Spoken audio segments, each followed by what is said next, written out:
Hello and welcome to the video. Memorandum of association companies का सबसे important document होता है जिसके बेसिस पर कंपनी फॉर्म की जाती है या रजिस्टर की जाती है। कई बार एंट्रेंस टेस्ट में इससे रिलेटेड क्वेश्चंस भी पूछे जाते हैं, स्पेसिफिकली डेफिनेशन या फिर क्लॉजेस से रिलेटेड। तो आइए इस टॉपिक को डिस्कस कर लेते हैं। फिर जब भी कंपनी फॉर्म की जाती है तो उसे रजिस्टर करना पड़ता है। सबसे पहले एप्लीकेशन डालनी पड़ती है रजिस्ट्रार ऑफ कंपनी को और जो भी रिक्वायर्ड डॉक्यूमेंट्स हैं उन्हें सबमिट करना पड़ता है। सो मेमोरेंडम ऑफ एसोसिएशन जो होता है वो उन्हीं डॉक्यूमेंट्स में से एक फंडामेंटल डॉक्यूमेंट होता है, क्योंकि ये कंपनी के इनकॉर्पोरेशन का बेसिस होता है। इसमें ये बात की जाती है कि कंपनी का स्ट्रक्चर क्या होगा, कैसे होगा, है ना। ये सारी जो चीजें जो है वो इसमें मेंशन की जाती है। सो ये जो डॉक्यूमेंट्स होते हैं वो कंपलसरी होते हैं, सभी कंपनीज को बनाना होता है, क्योंकि ये कंपनी के स्कोप को डिफाइन करता है कि वो कौन कौन से एरियाज है जिनको ध्यान में रख करके कंपनी ऑपरेट करेगी। पूरा का पूरा जो कंपनी का एक स्ट्रक्चर होता है, उसका नाम क्या है, पता क्या है, मेंबर्स क्या है, ऑब्जेक्टिव्स क्या है, ठीक है। ये जितने भी एस्पेक्ट है सबको इसमें कवर किया जाता है। सो इन शॉर्ट हम कह सकते हैं कि मेमोरेंडम ऑफ एसोसिएशन वो लीगल डॉक्यूमेंट होता है जो बताता है कि कंपनी का पर्पस क्या है, उसका फॉर्मेशन क्यों किया गया है, उसके पावर्स क्या है, राइट्स क्या है, रूल्स रेगुलेशंस, ये सारे इंपॉर्टेंट एस्पेक्ट जो है वो इसमें कवर कर लिए जाते हैं। तो ये कैसे बताएगा? तो कंपनीज एक्ट 2013 के सेक्शन 4 में इस बात का जिक्र किया गया है, क्लॉजेस के बारे में बताया गया है, जो एक्चुअली में इसकी कंडीशंस होती है फॉर्मेशन के लिए, है ना। कोई भी कंपनी फॉर्म होती है तो जो क्लॉजेस होते हैं कंपनी के वो बेसिकली उसके कंडीशंस होते हैं और उसी बेसिस पर कंपनीज को फॉर्म किया जाता है। एक एक करके इन क्लॉजेस को डिस्कस करते हैं। सबसे पहला क्लॉज है नेम क्लॉज। सो आप देखिए, नाम से गेस कर पा रहे होगे, इसमें बात की जाती है कंपनी के नेम की। तो मान लो अगर आप कोई कंपनी खोल रहे हो तो उसका कुछ नाम तो रखोगे। तो जब आपने कोई कंपनी खोलने का सोचा, आप रजिस्ट्रेशन के लिए गए, सबसे पहले आपको ये पता करना पड़ेगा कि जो नाम आपने कंपनी के लिए सोच रखा है क्या वो नाम अवेलेबल है। इसका मतलब ये है कि आपको रजिस्ट्रार ऑफ कंपनी में जाकर के कंफर्म करना होगा कि वो नाम किसी दूसरी कंपनी के नाम पे रजिस्टर्ड तो नहीं है जो नाम आपने सोच रखा है, क्योंकि फिर उस कंडीशन में आपको दूसरा नाम अपने कंपनी के लिए क्रिएट करना पड़ेगा। इवन अगर स्लाइटेस्ट ऐसी पॉसिबिलिटी है कि नाम जो है वो सिमिलर हो रहे हैं तो वो नाम जो है वो आपको एलोकेट नहीं किया जाएगा। और इसके बाद दो कंडीशन और आती हैं। अगर आपकी कंपनी प्राइवेट है तो आपकी कंपनी का लास्ट नेम जो होगा, जो ऐड कर दिया जाएगा आपकी कंपनी के नाम के पीछे, प्राइवेट लिमिटेड। और इन केस अगर आपकी कंपनी पब्लिक होती है तो आपकी कंपनी का लास्ट नेम जो हो जाएगा वो लिमिटेड हो जाएगा, जैसे कि आप यहाँ पे एग्जाम्पल में देख पा रहे होंगे। सेकेंड क्लॉज है रजिस्टर्ड ऑफिस क्लॉज। सो रजिस्टर्ड ऑफिस क्लॉज में ये मेंशन करना होता है कि कंपनी का जो हेड ऑफिस होगा वो कहाँ होगा, किस स्टेट में होगा, ठीक है। सो स्टेट का नाम रजिस्टर्ड ऑफिस क्लॉज में देना होता है। ऐसा क्यों किया जाता है?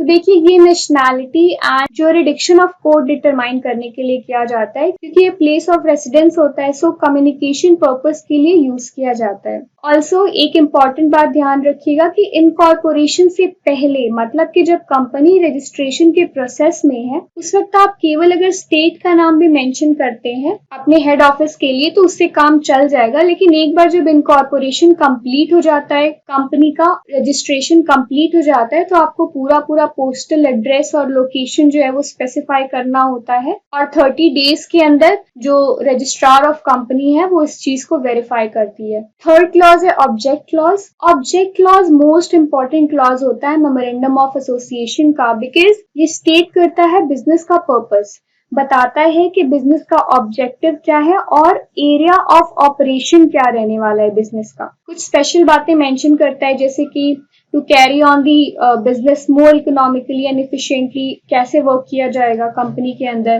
To attain company's purpose by new and improve means, to enlarge or change its local area of operation, right. ये सारी जो चीजें होती हैं ऑब्जेक्ट से रिलेटेड, कि ऑब्जेक्टिव क्या रहने वाला है, कैसे कंपनी काम करेगी, ज्यादा से ज्यादा प्रॉफिट मैक्सिमाइजेशन, और ये सारी चीजें जो है वो ऑब्जेक्ट क्लॉज में हम मेंशन करते हैं। आगे बात कर लेते हैं लायबिलिटी क्लॉज की। सो इसमें ये बात की जाती है कि कंपनी के मेंबर्स या फिर शेयर होल्डर्स की लाइबिलिटी जो है, उन्होंने जो शेयर्स पोजेस किया है उसकी फेस वैल्यू तक लिमिटेड है, या कई केसेस में ऐसा देखा गया है कि जो डायरेक्टर्स होते हैं उनकी लाइबिलिटी जो होती है वो अनलिमिटेड रहती है और मेंबर्स की लाइबिलिटी लिमिटेड रहती है। बट ये प्योरली डिपेंड करता है कंपनी के ऊपर कि ऐसा वो करते हैं या नहीं करते हैं। कैपिटल क्लॉज जो है 5th क्लॉज है हमारा। अब इसमें बात की जाती है कि total amount of share capital company का कितना रहने वाला है और उन्हें कितनी शेयर्स में डिवाइड किया गया है, शेयर का कितना पोर्शन इक्विटी है और शेयर का कितना पोर्शन प्रेफरेंस है। ठीक है, तो ये सारी बातें जो है वो हम कैपिटल क्लॉज में डिस्कस करते हैं, mainly related to the share capital. 6th clause है सब्सक्रिप्शन क्लॉज। तो सब्सक्रिप्शन क्लॉज में हम बात करते हैं कि वो कौन से लोग हैं जो मेमोरेंडम ऑफ एसोसिएशन पे सिग्नेचर कर रहे हैं, मतलब कि जो इन्वेस्टर्स हैं हमारे कंपनी के वो सिग्नेचर करेंगे एमओए पर और ये स्टेट करेंगे कि वो कितने शेयर्स के मालिक है कंपनी में, और ये काम वो विटनेस के प्रेजेंस में करेंगे। लास्ट क्लॉज है हमारा एसोसिएशन क्लॉज। अब देखिए, एसोसिएशन क्लॉज बात करता है कि सभी शेयर होल्डर्स जो हैं कंपनी के वो ये डिक्लेयर करते हैं कि वो बेसिकली कंपनी के साथ ऑफिशियली एसोसिएटेड हैं। तो ये काम कैसे करते हैं, वो सिग्नेचर करके करते हैं मेमोरेंडम ऑफ एसोसिएशन पे। इसके साथ ही हर सब्सक्राइबर को अपने डिटेल्स जो हैं वो भी देने होते हैं, जिसमें वो बात करते हैं कि उनका नाम क्या है, फादर्स नेम क्या है, मदर्स नेम क्या है, उनकी नेशनैलिटी क्या है, डेट ऑफ बर्थ क्या है, प्लेस ऑफ बर्थ क्या रहा है, उनके क्वालिफिकेशंस क्या है, ऑक्यूपेशन क्या है, PAN card detail, address detail, contact number, identity proof, residential proof. So मतलब आप समझ पा रहे हो अपनी पूरी की पूरी जन्म कुंडली जो है वो डिटेल में आपको देनी होती है। सो इस तरीके से मेमोरेंडम ऑफ एसोसिएशन बनाया जाता है कंपनी के लिए। एक और इम्पॉर्टेंट डॉक्यूमेंट तैयार किया जाता है जिसे हम आर्टिकल ऑफ एसोसिएशन कहते हैं। ये दोनों मेन डॉक्यूमेंट्स रेडी करके सबमिट करने होते हैं कंपनी को इनकॉर्पोरेशन के लिए। और आई एम होपिंग कि आपको वीडियो समझ में आई होगी। जो भी आपके डाउट्स हैं आप कमेंट्स में पूछ सकते हैं। फर्दर डिटेल्स के लिए आप मिशन दिल्ली यूनिवर्सिटी की सोशल मीडिया हैंडल्स को फॉलो कर सकते हैं। Till then good bye and take good care of yourself.